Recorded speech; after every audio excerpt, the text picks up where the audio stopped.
Hello again, gamers. It's the board game captain reporting from Gen Con, and I have here with me Christian Strain, the designer of the game Asking for Trobils, and he also is a representative of Breaking Games. How are you doing today, Chris? Oh, I'm doing pretty good.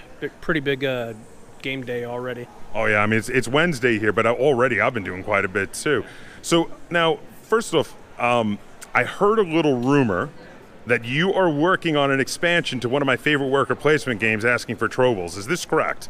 Yes, we've been working on it for a while, actually. It started off kind of small, and we've just been kind of building up on it. It's getting bigger and bigger. So we do get asked questions. Every time I put a picture up or something like that, somebody says, what about that expansion? And definitely working on it.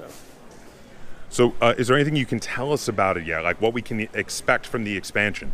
Well, one thing I could promise is the things I've already said from the get-go. Like whenever you open up your game, I don't know if you remember, but there was an 8th ship card in there. So the plastic for that will be in there. So you'll have the 8th ship, and it'll be able to play with 8 players. So 2 to 8 players will be fun. And there's going to be some extra places that you can go, and it's going to utilize crystals more. A lot of people make the comment of like, you know, I've noticed carrots and crystals not utilized as much as other stuff, but we're definitely going to have an option there to where you can do stuff with that. So are you planning on doing an extra sideboard, or is this going to be like cards you play out that give you extra locations that you can put workers on? So there is going to be a sideboard piece that's kind of an outward ring that'll attach to the outside of the circle.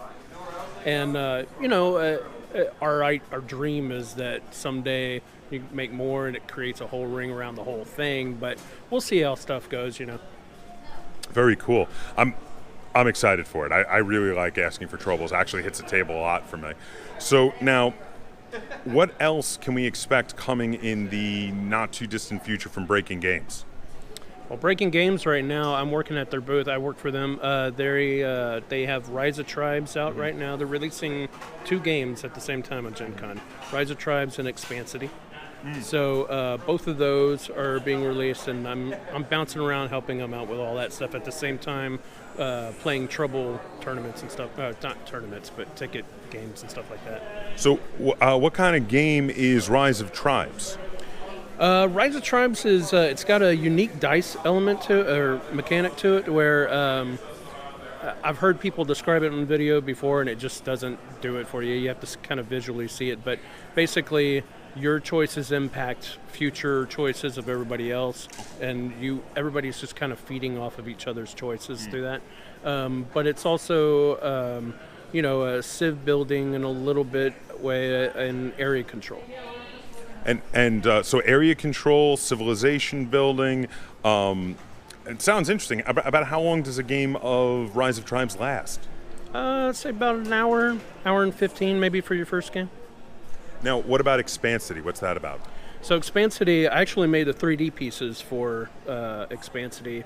I do all kinds of stuff for them, but Expansity is a game that you're building out a city, and they have these 3D pieces that build up different buildings, and you're trying to build either corporate or residential buildings, and where you place them and different parks and stuff like that, you're trying to reach certain goals and things like that. It's really fun. So kind of a tile-laying city building sort of game, or? Yeah, because what you do is on your turn you have to put down tile, and then you take several pieces from your color building, and you put them on there, and you can either build on one building or several buildings, and you're trying to get to them, and they have little caps that are different that you can put on there that kind of stop that building of that one, and you continue other ones. Yeah, so it's pretty interesting that you have 3 choices in your actions, so you're either taking in buildings or building them up. Oh, very cool. So anything else that's going to be coming soon from Breaking Games? Those are the 2 latest ones. I don't know what their next, what they have scheduled next coming out. Fair enough. So is there anything else you want to talk about that you guys have going on at the con or at future cons or events or anything like that? I personally have a game with Derek Funkhauser. I don't know if you know him, but on Facebook he kind of runs the board game spotlight group. He's popular there, and we've created a game called Fate of the West, and it's kind of a heavy Euro actually. And we're still we have it here. We're running around to different publishers and stuff like that. But that's kind of what I'm focused on now, other than the expansion, of course. Very cool. So are you ready for some fun questions for the lightning round? Okay, so these are some questions so you can get to know Christian Strain a little bit better. So first, if you could spend an evening gaming with any historical figure, who would you choose and why? Well, this is more selfish than just playing. It's just so I could ask him questions no matter what we're playing, but it'd probably be Da Vinci. Ooh, that's a good choice. Yeah, I mean, I have my fingers in so many different things, and I've always kind of identified with that because he does so many things or did so many things that I've always felt like, a little kindred spirit there. Now, what is one of your least favorite game mechanics that still shows up in modern games? I'll say the boring one I'm sure everybody else has said is the roll and move. Actually, you're the first person to say roll and move. Yeah, okay, really. Cool. No, it's a good one, though. Yeah. I agree. Yeah. Okay. If you could buy a personal robot and download the personality and intellect of any game designer, past or present, into it to game with it, what game designer would you choose?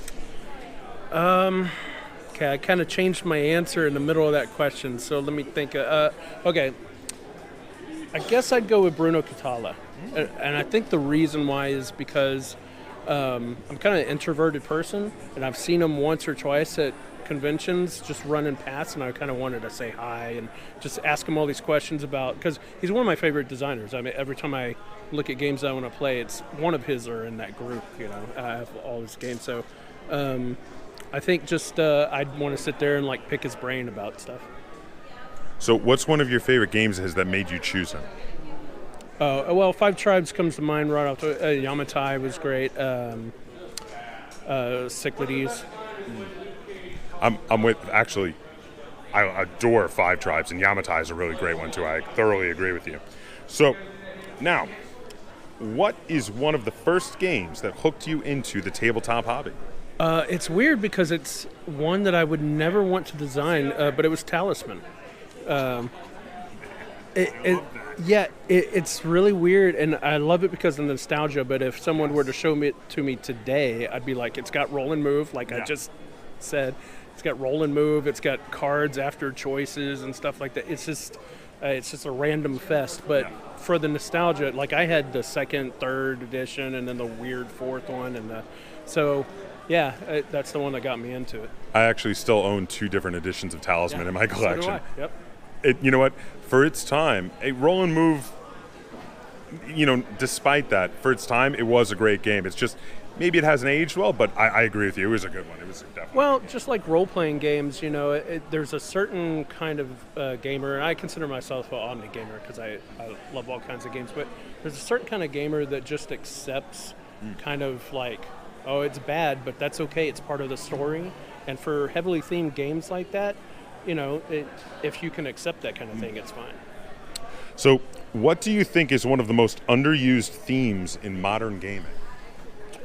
I was going to say exploration, but that's more of a mechanic. But well, you could say exploration is a theme too. I mean, you could do a theme about exploring new lands and whatnot. There aren't too many games that do that, really.